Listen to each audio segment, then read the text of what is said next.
नमस्कार. गोवा दूरदर्शनच्या साहित्य दर्पण या कार्यक्रमामध्ये मी श्रुती आपल्या सर्व दर्शकांचं हार्दिक स्वागत करते. रसिको हो, आपण सगळेच जाणता की शब्द हे व्यक्त होण्याचं एक साधन असतं. मग ते व्यक्त होणं हे एखाद्या ललितमधून असतं, एखाद्या कवितेमधून असतं, एखाद्या कथेतून असतं, तर एखाद्या विडंबनातून असतं. तर या सगळ्या साहित्य प्रकारातून कवी किंवा लेखक काय करत असतो, तर त्यांनी आजूबाजूला टिपलेल्या गोष्टी, निरीक्षण, परीक्षण, त्याच्या मनातल्या भावभावना आणि या सगळ्यांना एक सुंदर शब्दांचा, साजेचा असं एक रूप देतो. आणि या सगळ्यातूनच निर्माण होते ते एक साहित्य कृती. तर असेच वेगवेगळे साहित्यिक आपल्या गोमंत भूमीतही आहेत. आणि आज अशाच एका प्रथितयश कथाकाराला आज आपण या साहित्य दर्पण या कार्यक्रमातून भेटणार आहोत आणि त्यांच्याशी दिलखुलास गप्पा मारणार आहोत. तर आज स्टुडिओमध्ये आपल्याबरोबर उपस्थित आहेत गोमंतकातील या गोमंत भूमीतील प्रसिद्ध कथाकार, साहित्यिक श्री विठ्ठल गावस. नमस्कार सर. नमस्कार. आज गोवा दूरदर्शनच्या या स्टुडिओमध्ये आपलं हार्दिक स्वागत. आणि मला आपल्या दर्शकांना सांगायला अतिशय आनंद होत आहे की 2022-2023 या सालचा राज्य सांस्कृतिक पुरस्कार साहित्य क्षेत्रातला माननीय मुख्यमंत्र्यांच्या हस्ते श्री विठ्ठल गावस यांना प्राप्त झालेला आहे. तर आपण त्यांच्याशी गप्पा गोष्टी करण्याआधी आपण श्री विठ्ठल गावस यांची ओळख थोडक्यात करून घेऊया. श्री विठ्ठलजी हे मुळात न्हावेली साखळे येथील आणि आता डिचोली येथे राहत आहेत. आणि ते निवृत्त अधिकारी आहेत. मुरगाव पोर्ट ट्रस्ट म्हणजे MPT मध्ये त्यांनी अनेक वर्ष सेवा दिलेली आहे. आणि ते एक उत्कृष्ट कथाकार आहेत. तसंच कादंबरी लेखनामध्ये आता त्यांचा प्रवेश झालेला आहे. आणि आपल्या खाण माती या कादंबरी लेखनातून त्यांनी गोमंतकात आणि गोव्याबाहेरही आपला एक वेगळा असा ठसा साहित्य क्षेत्रामध्ये उमटवलेला आहे. आणि आनंदाची गोष्ट म्हणजे गोमंतकातील हा एकमेव साहित्यिक असे हे आहेत की ज्यांनी लिहिलेल्या साहित्यकृती या जास्तीत जास्त विद्यापीठांमध्ये पदवी अभ्यासक्रमासाठी, पदव्युत्तर अभ्यासक्रमासाठी सुद्धा त्यांचा समावेश केला गेलेला आहे. मग त्यामध्ये त्यांनी आत्तापर्यंत लिहिलेले 4 कथासंग्रह म्हणजेच कॅथरीन, लवण, ओझे आणि क्षितिजरंग हे त्यांचे 4ही कथासंग्रह वेगवेगळ्या विद्यापीठांमध्ये महाराष्ट्रात आणि गोव्यामध्ये शिकवले जातात. त्याचबरोबर त्यांचा खाण माती हा कथासंग्रह, ही कादंबरी त्यांची, तर ह्या कादंबरीला साताऱ्याच्या विद्यापीठामध्ये ही अध्ययनासाठी तिथे घेण्यात आलेली आहे. तर असं हे साहित्य क्षेत्रात आपला वेगळा ठसा उमटवलेलं व्यक्तिमत्व आज आपण त्यांच्याबरोबर गप्पा मारणार आहोत. नमस्कार सर. नमस्कार. आता तुम्ही एक कथाकार म्हणून अख्ख्या गोमंतकाला तुम्ही प्रथितयश आहात आणि सर्वांना माहीत आहात. आणि आता कादंबरी लेखनातून एक नवा ठसा तुम्ही साहित्य क्षेत्रात उमटवलेला आहे. तर या सगळ्याच्या मुळाशी म्हणजे जिथे आपलं लहानपण आहे की तुमची पार्श्वभूमी म्हणजे तुम्ही एका शेतकरी कुटुंबातून, अतिशय सर्वसाधारण परिस्थिती असलेल्या कुटुंबातून आपला जन्म झाला आणि आपलं लहानपण हे सगळं कसं गेलं याविषयी आम्हाला जाणून घ्यायला आवडेल. माझा जन्म खेडेगावात, शेतकरी कुटुंबातला. ज्यावेळी मी लहान होतो त्यावेळी माझ्या गावात वीज नव्हती, पक्के रस्ते नव्हते. पण गाव जरी मागासलेला असला तरी सांस्कृतिकदृष्ट्या समृद्ध होता. गावात वाड्यावाड्यावर भजनी मंडळे होती. तिथं मराठी संतांचे अभंग आळवले जायचे. गावात वर्षाकाठी 10-12 नाटकं व्हायची. त्याशिवाय श्रावण सरी बरसू लागल्या की गावातील एखाद्या प्रतिष्ठित ओट्यावर रामायण, पांडव प्रताप, हरिविजय यासारखे ग्रंथ वाचले जायचे. त्याच्यातच माझे वडील हे दशावतारी नाटककार होते. अच्छा. त्यामुळे आमच्या घरी फार असे पौराणिक स्वरूपाचे पुस्तकं होते, वाङ्मय होते. कथा कल्पतरू नावाच्या पौराणिक गोष्टीचे कितीतरी खंड होते. मी ते लहानपणी अभ्यासासारखे वाचून काढलेले आहेत. आणि या वाचनातून मला वाचनाची आवड लागली आणखी या वाचनातूनच नंतर मी ललित साहित्य, कथा, कविता, कादंबरी वाचू लागलो आणि या वाचनातूनच मी साहित्याकडे वळलो. मला वाटतं आठवतंय मला की वाचनाची तुम्हाला एवढी आवड होती की अगदी तुम्ही दुकानामध्ये जाऊन, किराणा दुकानामध्ये जाऊन रद्दीची सुद्धा पुस्तकं बरोबर. वाचलेली आहेत. बरोबर. म्हणजे एवढा तुम्हाला तेव्हापासून व्यासंग होता लहानपणापासून. हो. आणि निश्चितच मग ते तुमच्या लेखनातून कुठेतरी ओझरत असेल. हो.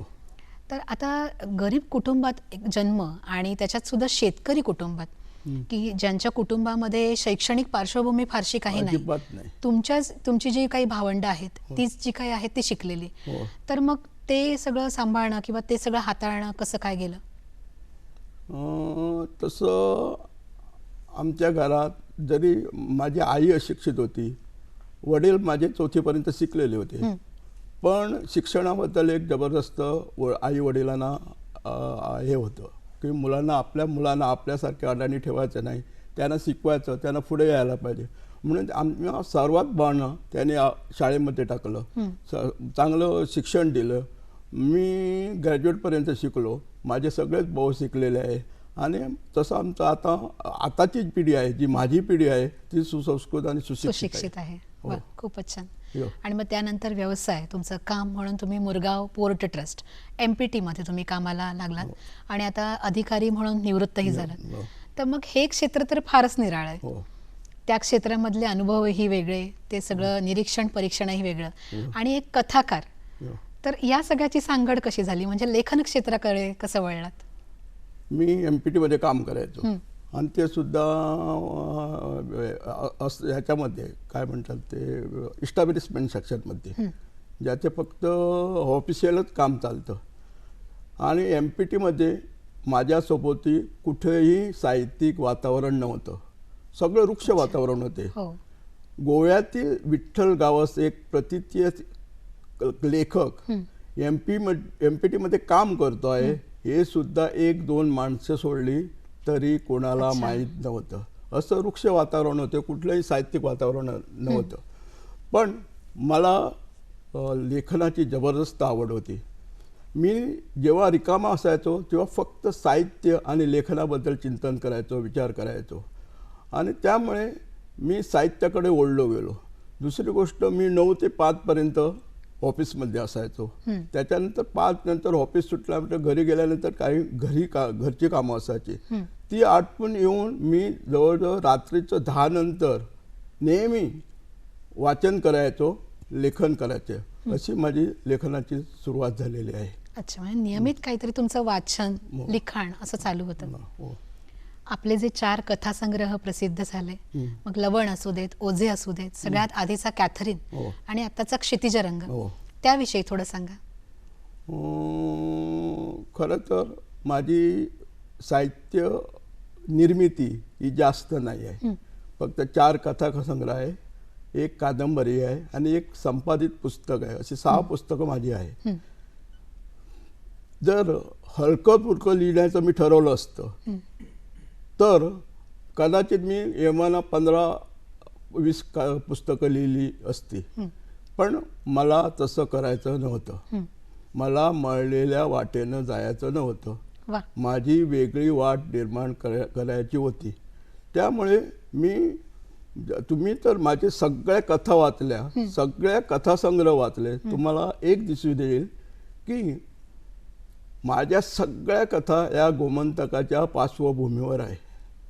निश्चित. गोमंतकी माणूस, त्याचे प्रश्न, त्यांच्या समस्या, त्याचं सुख, त्याचं दुःख, त्याच्या श्रद्धा, अंधश्रद्धा, उत्सव, सण उत्सव, सांस्कृतिक जीवन, हे सगळं त्या कथामध्ये दिसेल आलेलं आहे. आणि त्यामुळे मी गोमंतकीय याच्या पार्श्वभूमीवर कथा लिहिलेल्या आहे. आता माझी पहिली कथा घ्या लवणातली. लवणमध्ये काय आहे, पॅकेटमधले मोठमोठ्या फॅक्टरीमध्ये उद्योगपतीने बनवलेलं मीठ येऊ लागलं बाजारात आणि त्यामुळे लोक ते घेऊ लागले. त्यामुळे आपला जो पारंपरिक मिठाचा व्यवसाय करणारा जो शेतकरी होता, तो आगारामध्ये मीठ पिकवत होता, तो उद्ध्वस्त झाला. तसंच ओझेमध्ये माझे एखादा माणूस जरा आपला खालचा माणूस मग थोडा वरच्या स्तरावर आला तर त्याला वाटतं आपण उच्चवर्णीयासारखं वागावं. तो आपल्याच्या मुलीला आपल्या मुलीच्या लग्नाला जे उच्च वर्णीयाचे प्रतिष्ठेसाठी जे उच्च वर्णीयाचे रीतिरिवाज असतात ते सर्व करत राहतो. त्यासाठी पैशाचे ऋण काढतो आणि हे सगळं करतो. आणि शेवटी तो एवढा हे होतो, त्याला ओझे मुलीच्या ओझे पाठवायला, जे चतुर्थीला ओझं पाठवतो ते ओझे पाठवायला त्याच्याकडे तो पैसे नव्हतो. तो भाटकाराच्या मुलीकडे पाठवणारे ओझे आपल्या मुलाला नेऊन देतो आणि तो गावातून परागंद होतो. तिसरी कथा आहे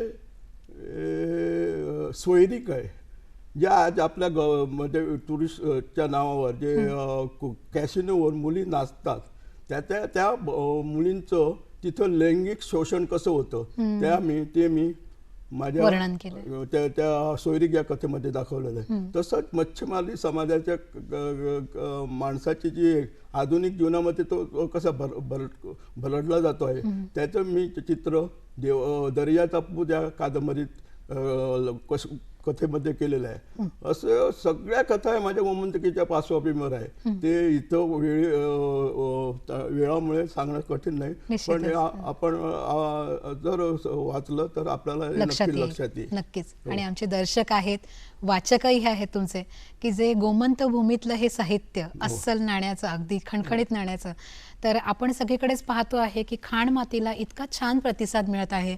विद्यापीठामध्ये पदवी अभ्यासक्रमासाठी तर आहेच, पण इतर साहित्यिकांमध्येही या ग्रंथाविषयी म्हणजे तुमच्या कादंबरीविषयी चर्चा चालू आहे. तर मुख्य म्हणजे पहिली कथा कशी सुचली तुम्हाला? मी जवळजवळ मला वाटतं 18 वर्षाचा असेल. मी एक आपल्या गावामध्ये भजने चालतात, तो एक लहान मुलगा त्याला जातीच्या व्यवस्थेमुळे देवळात घेतलं जात नव्हतं.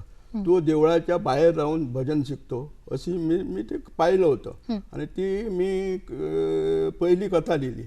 आता ही पहिलीच कथा असल्यामुळे मला काही मी लिहिलं तर बरोबर आहे की चुकीचं आहे ह्याचं मला काही समजत नव्हतं. माझा एक भाऊ गोवा विद्यापीठामध्ये नोकरीला होता आणि तिथे त्यावेळी डॉक्टर अरुण हेबळेकर हे प्रोफेसर होते, फिजिक्सचे प्रोफेसर होते आणि ते चांगले लेखक होते. ते माझे भाऊ म्हणाले आपण नेऊन हेबळेकरकडे देऊया. माझ्या भावाने ते हेबळेकरकडे नेऊन दिली. हेबळेकरने 2 दिवसात मला निरोप पाठवला, येऊन भेटा म्हणून. मी जाऊन त्यांना भेटल्यापूर्वी मी फार भ्यालो होतो, कारण काय हेबळेकरांच्या सुंदर उत्तम अशा कथा मी वाचलेल्या होत्या. तसं त्यांचं नभोनाट्य, फार नभोनाट्य यायची त्यावेळी ते लिहायची, त्याची नभोनाट्य ऐकली होती. त्यामुळे मला एक भययुक्त असा आदर त्यांच्या बाबतीत होता. हो, मी त्यात भीत त्यांच्या कॅबिनमध्ये प्रवेश केला. तर अरुण हेबळेकर म्हणाले, तुम्ही विठ्ठल गावस्कर? मी म्हटलं हो. तुमचं वय? मी म्हटलं 18 वर्ष.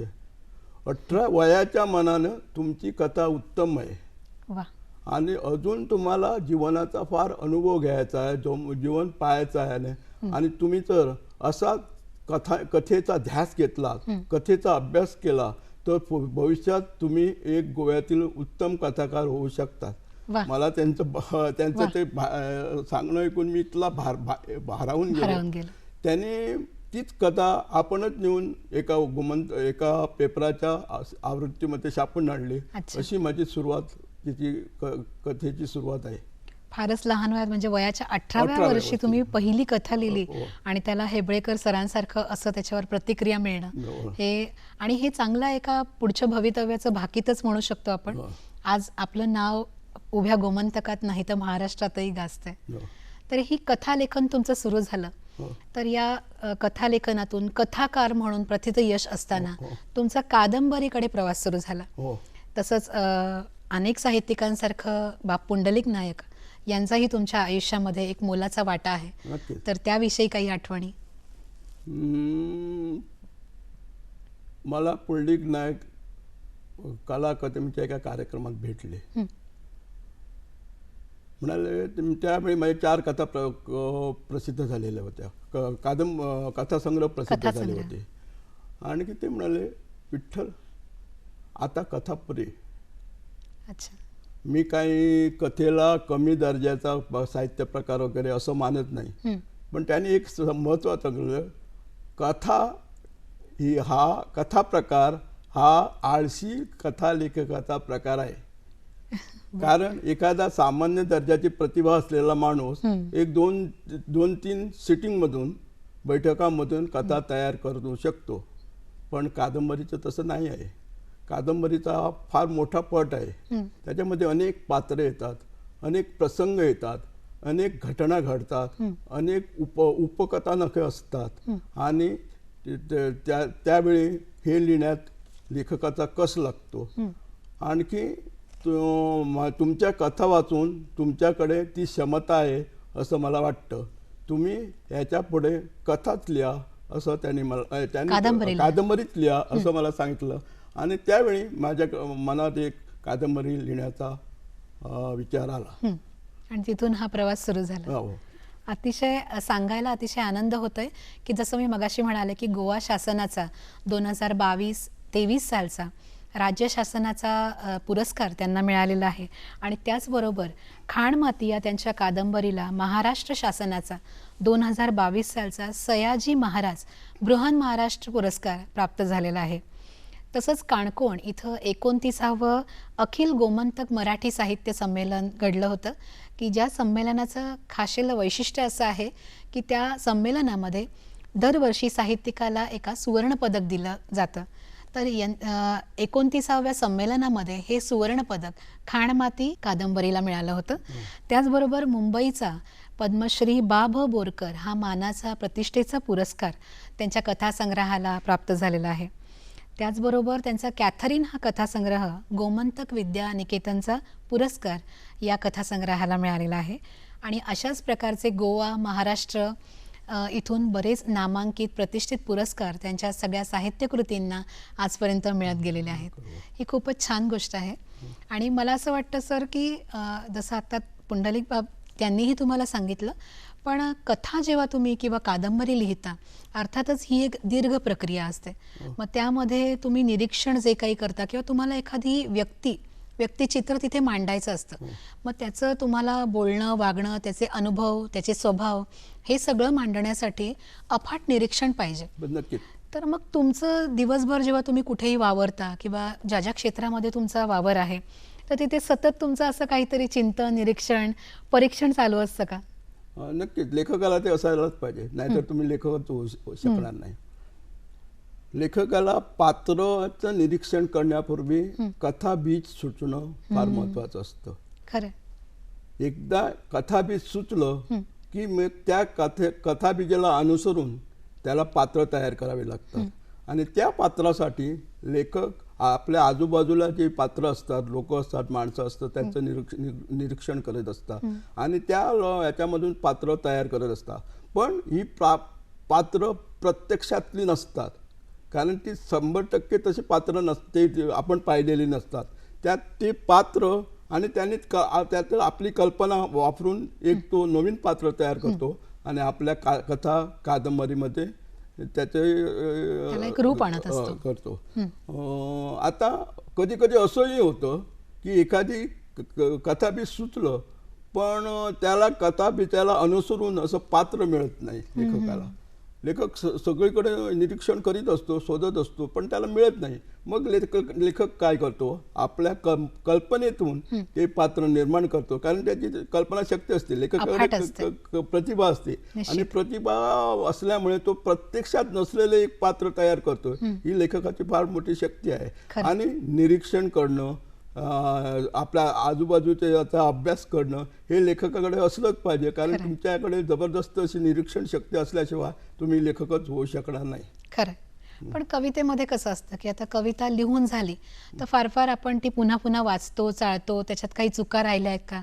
4-1 दिवसात अगदी व्यवस्थित कविता होऊ शकते, एखाद्याची तासाभरात बसूनही होते. परंतु जेव्हा आपण एखादी कथा लिहायला घेतो तेव्हा आजूबाजूला आपण ज्या काही घटना चालत असतात त्यांचं निरीक्षण करून त्यात मला काहीतरी एखादं कॅरेक्टर मिळतंय का, त्यात एखादं मला पात्र मिळतंय का, याचा सारखा अभ्यास सुरू असतो. त्यामुळे ही दीर्घ प्रक्रिया होऊन जाते. मग त्यामध्ये तुमचं कसं असतं वैयक्तिक, की सलग बैठक तुम्ही बसता, रोज काही तास असे दिलेले आहेत, ठरवलेले आहेत की मी अमुक वेळ किंवा अमक्या ठिकाणी दिवसाच्या अमक्या वेळेत लिखाणाला बसणार? तसं नाही आहे. ठराविक असा वेळ ठेवलेला नाही. पण माझं बहुतेक लेखन, कारण ऑफिसचं काम, घरातली कामं असल्यामुळे रात्रीचा मी रिकामा असतो, त्यामुळे बहुतेक लेखन हे माझे रात्री 10 नंतरच चालत आहे.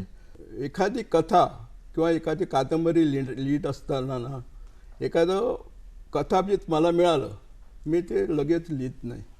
त्याच्यावर मी विचार करत असतो, चिंतन मनन करीत असतो, आणि एखाद्या क्षणी मला ते लिहावं असं वाटतं, त्यामुळे ते मी लिहायला बसतो. मी लिहितो, 1-2-4 पानं लिहिल्यानंतर पुन्हा वाचून पाहतो. मनासारखं वाटलं नाही तर ते फाडून टाकतो. पुन्हा लिहिण्याचा परिणाम. लेखन करीत असताना मी असं नेहमी अस्वस्थ असा असतो. त्यामुळे मला अस्वस्थ असल्यामुळे मी जमत नाही लिखाण. असं जर मला वाटलं तर मी एखादी माझ्या आवडत्या लेखकाची कथासंग्रह काढतो आणि ती कथा वाचतो. एखादी चांगली कथा वाचतो, पण कथेतही माझं मन रमत नाही. कथा अर्धी वाचतो, कथा सोडून देतो, पुन्हा लिखाणाला बसतो, आणि असं सातत्याने माझं लिखाण चालू राहतं. आणि लिखाण चालू राहिल्यानंतर, कथा कंप्लीट झाल्यानंतर मी लगेच छापायला देत नाही. बर. कारण जेव्हा मी कथा किंवा एखादं लिखाण करत असतो, तो भारावलेला असतो. त्यामुळे मला वाटतं, अरे मी लिहिलं ते सगळं छान आहे, सुंदर आहे, पण तसं नसतं. ते भारावले पण असल्यामुळे ते आपल्याला वाटतं. मी माझी कथा माझ्या बुक सेल्फच्या एका कोपऱ्यात टाकून देतो आणि त्या कथेला पूर्ण विसरून जातो. 6 महिन्याने मला जेव्हा त्या कथेची पुन्हा आठवण होते, तेव्हा ती मी त्या सेल्फमधून काढतो आणि ती कथा वाचतो. आता जेव्हा मी पुन्हा कथा वाचतो तेव्हा माझं भारावलेलं पण नसतं. त्यामुळे माझ्या उणीवा, माझ्या चुका मला स्पष्टपणे दिसतात. ते मी पुन्हा लिखाण करतो. एखाद्या माझ्या मित्राला किंवा एका चांगल्या साहित्यिकाला वाचायला देतो, त्याचा अभिप्राय घेतो. त्याच्या सगळ्याच गोष्टी त्याने सांगलेल्या मी स्वीकारतो असं नाही आहे, पण मला ज्या पटतात ते स्वीकारतो आणि नंतरच मी ती कथा किंवा माझं लिखाण छापायला देतो. म्हणजे ही पूर्ण प्रक्रिया असते तुमची, आणि त्यात सुद्धा साहित्यिक संस्कार त्यावर घडवल्यानंतरच मग ती छपाईच्या प्रक्रियेसाठी तुम्ही देता. खूपच चांगली गोष्ट आहे ही. आणि आपल्याच लिखाणाकडे एक त्रयस्थ भूमिकेतून जाऊन त्यातल्या चुका काढणं, हे तर अतिशय चांगल्या साहित्यिकाचं लक्षण आहे. आणि ते तुमच्या सगळ्या कथा संग्रहांमधून, कादंबरीतूनही ते आता दिसतच आहे. आणि निश्चितच त्या सगळ्या पसंतीला येत आहेत वाचकांच्या. तर आता कथालेखन, कादंबरी लेखन हे करत असताना आपल्या गोमंतकातही अनेक प्रतिष्ठित साहित्यिक आहेत. पण या सगळ्यामध्ये अनुवाद करणं हा जो भाग आहे साहित्यातला प्रकार, तर अनुवाद करणं हे एक साहित्य प्रकारामध्ये कमी होत चाललंय किंवा याचं प्रमाण कमी आहे असं जाणवतं का तुम्हाला? नक्कीच मराठीमध्ये अनुवाद फार कमी होतात. बाकीच्या साहित्य भाषामध्ये भारतात पाहिल्या तर फार अनुवाद चालतात. चांगल्या पुस्तकांचे अनुवाद होतात. मराठीमध्ये अनुवाद होण्याचे फारच कमी आहे, आणि गोव्यामध्ये तर जवळजवळ नाहीच असं म्हटलं तरी चालेल. आता एखाद्या माणसाला, आपण लेखक होण्याची उर्मी असते, आपण लेखक व्हावं असं वाटतं, आणि तो नेहमी लेखक होण्याचा प्रयत्न करतो. आणि त्याला एक लेखक होण्यासाठी निसर्गदत्त अशी प्रतिभेची गरज असते, आणि ती त्याच्याकडे नसते. त्यावेळी त्याच्याकडे ते लेखन होतं. त्यामुळे ह्याच्यामधून मग ते साहित्य चौर्य वगैरे होते, त्याला जमत नाही. पण चौर्य वगैरे. पण मला अशा लोकांना असं सांगावं असं वाटतं की जर त्यांना स्वतःचे ओरिजिनल लेखन करता येत नाही तर अनुवाद हे एक फार मोठं क्षेत्र आहे. अशा ज्यांना साहित्याबद्दल आस्था आहे, अशा माणसाने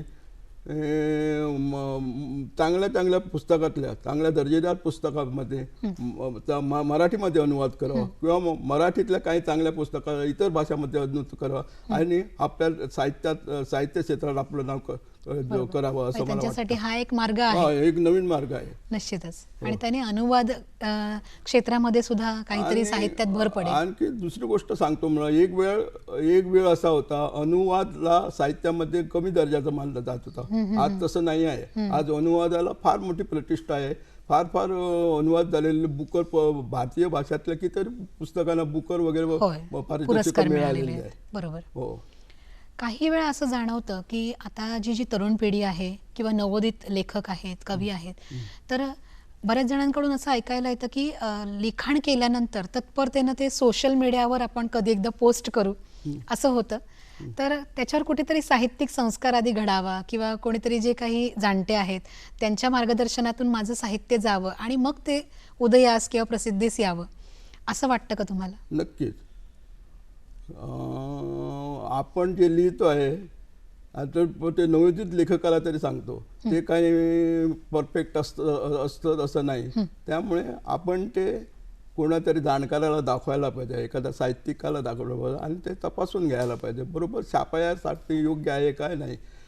लेखन करणं ही फार मोठी कठीण गोष्ट आहे, त्यासाठी फार परिश्रम करावे लागते. मी तुम्हाला एक हे सांगतो, प्रसिद्ध असा नोबेल पारितोषिक विजेता एक लेखक, तुर्कीचा लेखक आहे, त्याला नोबेल पारितोषिक मिळालं होतं. ऑरॉन पामुक नाव होतं त्याचं. आणि नोबेल पारितोषिक मिळाल्यानंतर त्याने भाषण केले होते. त्याच्या भाषणामध्ये एक वाक्य आहे, ते वाक्य असं आहे, तो म्हणतो लेखन करणं म्हणजे सुईच्या टोकाने विहीर खणण्यासारखं आहे. तुम्ही कल्पनाच करा, सुईच्या टोकानं विहीर खणणं किती परिश्रम करायला पाहिजे. असे परिश्रम करायची तर तयारी असेल तरच आपण लेखनाकडे वळलं पाहिजे आणि आपण आपलं लेखन जाणकाराकडून तपासून घ्यायलाच पाहिजे आणि नंतरच ते छापायला पाहिजे, असं माझं मत आहे. खूप महत्त्वाचा मुद्दा सांगितलात तुम्ही. यालाच जोडून मी असं एक प्रश्न विचारू इच्छिते. आपल्याला खूप गप्पा मारायच्या आहेत तुमच्याबरोबर, पण वेळेची अतिशय कमतरता आहे. पण जाता जाता तुम्ही एक नवोदित लेखकांना किंवा साहित्य क्षेत्रातील साहित्यिकांना काय संदेश द्याल? तसं त्या नवोदित लेखकांना संदेश देण्या एवढा मोठा लेखक आहे असं मी स्वतःला मानत नाही. पण मी एक नक्कीच आता कथाकार म्हणून गोव्यात माझं नाव आहे, पण बरेचसे त्यामुळे नवोदित लेखक आपली कथा घेऊन माझ्याकडे येतात, वाचून पहा म्हणून सांगतात. मी कथा त्यांच्याकडून घेतो.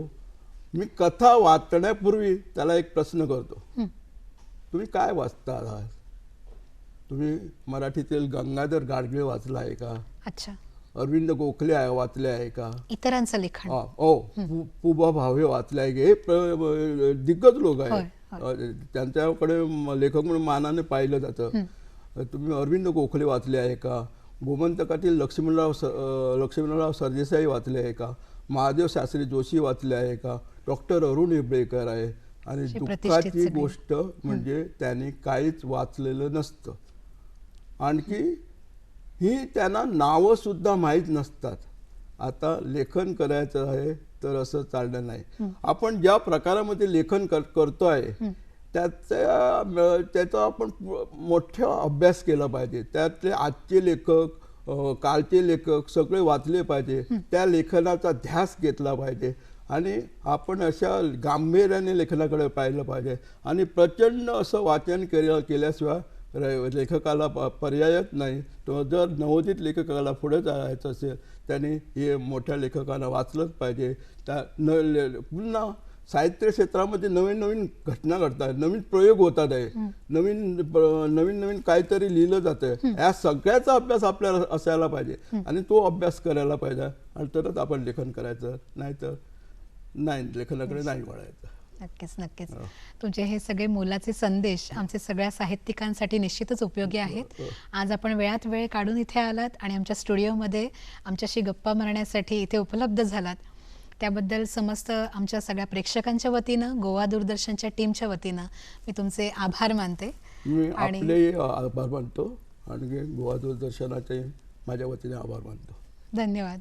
आणि याही पुढे तुमच्या हातून असंच छान लेखन होत राहावं आणि समस्त गोव्यातील लोकांना या सगळ्याचा आस्वाद घेत राहता यावा हीच मी अपेक्षा आणि इच्छा व्यक्त करते. धन्यवाद. धन्यवाद.